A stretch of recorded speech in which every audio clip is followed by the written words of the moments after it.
In the heart of a seemingly tranquil forest, 5 friends set out for what was meant to be a celebratory camping trip. They were relishing their time together, sharing laughs and reminiscing about old memories. But as the night fell, an eerie sensation began to creep over their camp. It was supposed to be a simple getaway to celebrate their high school graduation, but soon an unsettling anomaly began to unravel their sense of reality. A sixth presence that shouldn't have been there. How could a tight-knit group of friends find themselves questioning their very perception of reality? This chilling tale delves into the unsettling moments when familiarity turns into paranoia, and the line between friend and foe blurs into the darkness of the unknown.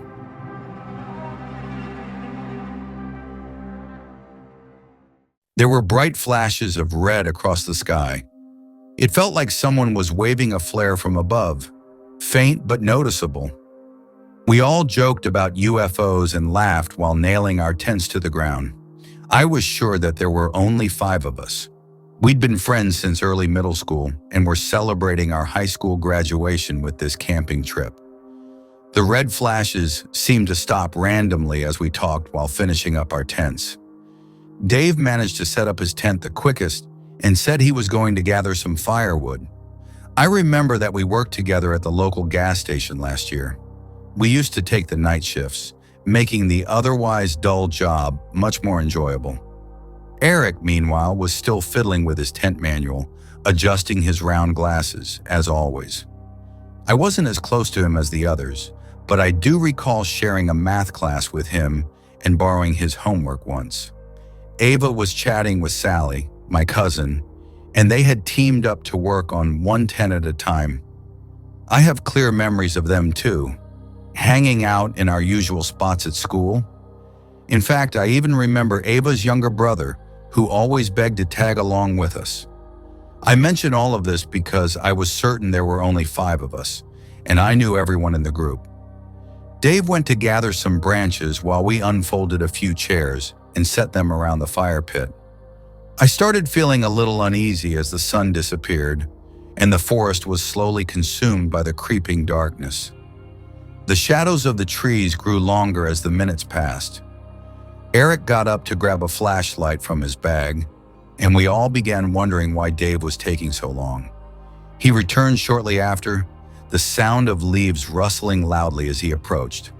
By then, we were already huddled in our chairs, covered up in our jackets, trying to stay warm. The temperature had dropped quickly, and a light breeze had started to stir. "Geez, you guys didn't even bother pulling out a chair for me," Dave said as he tossed the branches into the fire pit. We had already set up 5 chairs around the fire. I tried to make sense of the situation, but the harder I focused, the more my head felt foggy, like my thoughts were being pulled away. I had been thinking clearly up until then, but the moment I tried to figure out why 5 chairs were taken when Dave hadn't sat down yet, it was as if my brain just stopped. An uneasy feeling washed over me as I finally realized what was bothering me. The entire forest had gone completely silent. I glanced around at the others, and it was clear they felt it too. Eric was nervously fidgeting with his hands, trying to discreetly look at each of us, searching for the extra person. It was pointless. I scanned each face, all familiar, all visibly concerned, except for, all right, I'll get the chair myself," Dave said, breaking the tension slightly. I stood up and offered to help. He met my eyes and nodded, a hint of unease in his expression. We walked away from the fire pit toward the tents, but I kept glancing back at the group. "How many people are here?" I whispered to Dave as we walked. He looked around, suddenly realizing we had only brought 5 chairs. Each one of us had packed our own. They were heavy, so no one would have brought extras for no reason. "There's 5, right?" "I mean, there are 5 chairs," Dave replied, his voice shaky. "No, I think maybe one of us forgot theirs," I said, trying to avoid addressing the unsettling truth directly. My mind was doing everything it could to avoid confronting the idea that something was wrong. Whenever I tried to think about the sixth person, my head started pounding. Yeah, that sounds right, Dave said, almost as if he was convincing himself. We returned to the fire pit, where now 2 chairs were empty, one for me and one for Dave. Suddenly, everything seemed to make sense again, even though we had all agreed earlier that it didn't. Sally suggested we were just tired from the hike and probably needed some rest. She could have been right. We had woken up at the crack of dawn to get here on time. Ava pulled out the drinks, and before long, we had gone through the entire 6-pack. We sat closer to the fire as we drank, sharing stories from the past year. Ava was midway through a creepy story about her house when I felt a cold chill run down my spine, despite the warmth of the fire. What had once felt comforting now felt sinister, and that's when I realized something was off. Who started the fire? I blurted out, cutting Ava off and causing everyone to stop and look at me. At first they seemed confused, but then I saw the change in their expressions as they realized none of them had an answer. I scanned their faces again, barely illuminated by the flickering light. Familiar faces, pale with fear. Wasn't it you, Dave? Eric asked. Dave shook his head. I think the person standing behind Jenny did it, Sally said, pointing toward me. My heart leaped, and I spun around so fast it hurt my neck. But there was no one there, just the inky blackness of the forest looming behind me. The sight of the dark trees towering overhead made me feel exposed, like something was watching. Wait, I don't know, Sally stammered, her eyes wide, body trembling. She kept darting her gaze around as Ava placed a calming hand on her shoulder. I think we should leave, Ava stuttered. Yeah, something feels wrong, but I can't figure out what, Dave agreed. But it's too dark to go into the woods now. We'd get lost for sure, someone else said. Yeah, I think we should stay and leave first thing in the morning, Eric suggested. I wanted to protest, but Eric was right. The darkness of the forest was overwhelming, and trying to navigate it now would be dangerous. Let's not sleep in separate tents tonight, Sally proposed. We all nodded in agreement. Even though we only had single tents, we could squeeze in with each other. It was better than being alone. We got up to pair off. I stayed with Dave while Sally went with Ava. Eric was left without a partner, but we reassured him we would be close. Even then, he kept insisting he didn't have a pair. The realization slowly dawned on all of us. There were only 5 of us. Why do we keep thinking there's 6 of us? Eric asked, sweat beading down his forehead despite the cold air. My stomach twisted as I tried to recount everyone again. My head throbbed, but I forced myself to keep going. There's me, Dave, Eric, Ava, Sally, and I pointed at each of them. My vision blurred, and a sharp pain shot through the left side of my head. My stomach lurched, and I doubled over, vomiting onto the ground.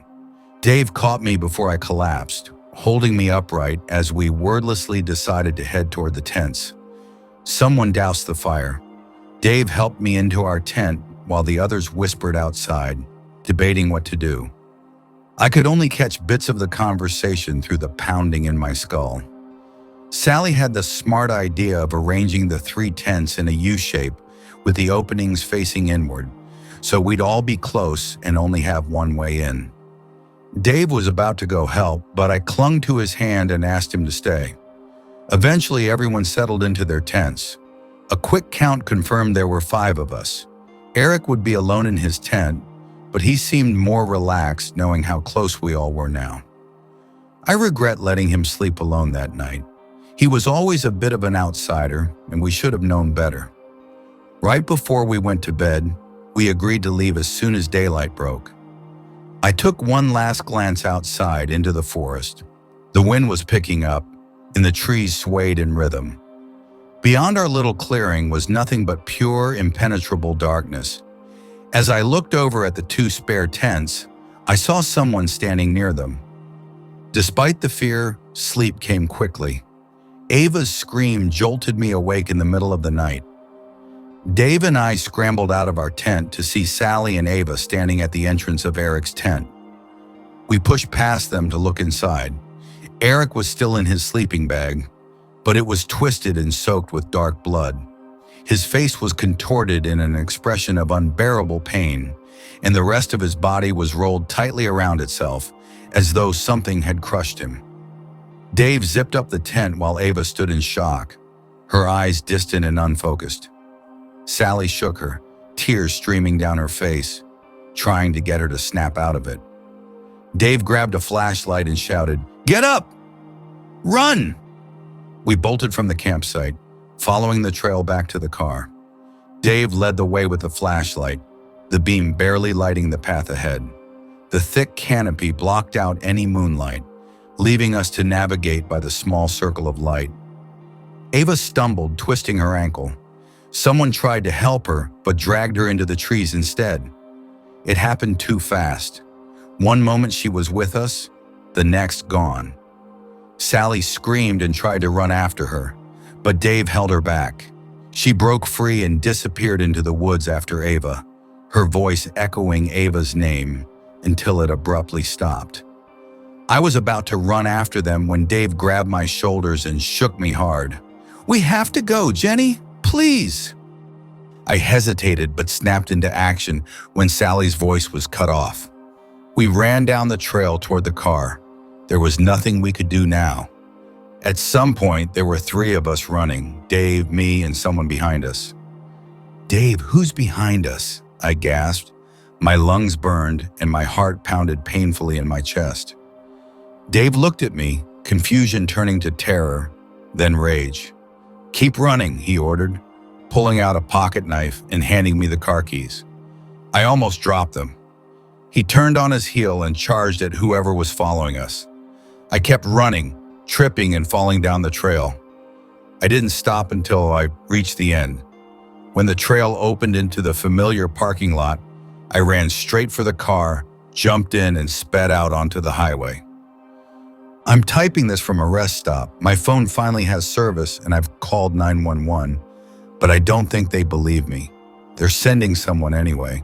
As I sit here waiting, the sun is finally rising. Before I post this, I should probably check why the person in the back seat hasn't said anything for the last hour. As the night progressed, the sense of dread grew, culminating in a terrifying revelation. What began as a simple camping trip ended in chaos and terror, leaving only a fragment of their once close-knit group. The unsettling truth of that night has left scars deeper than any physical wound. This story challenges our perceptions of reality and the very people we trust. Have you ever experienced something so inexplicable that it makes you question everything you thought you knew? Share your thoughts and experiences in the comments below. And if you enjoyed this eerie tale, don't forget to like, subscribe, and hit the bell icon for more chilling stories. Stay safe out there, and remember, sometimes the most unsettling things are those that go unseen.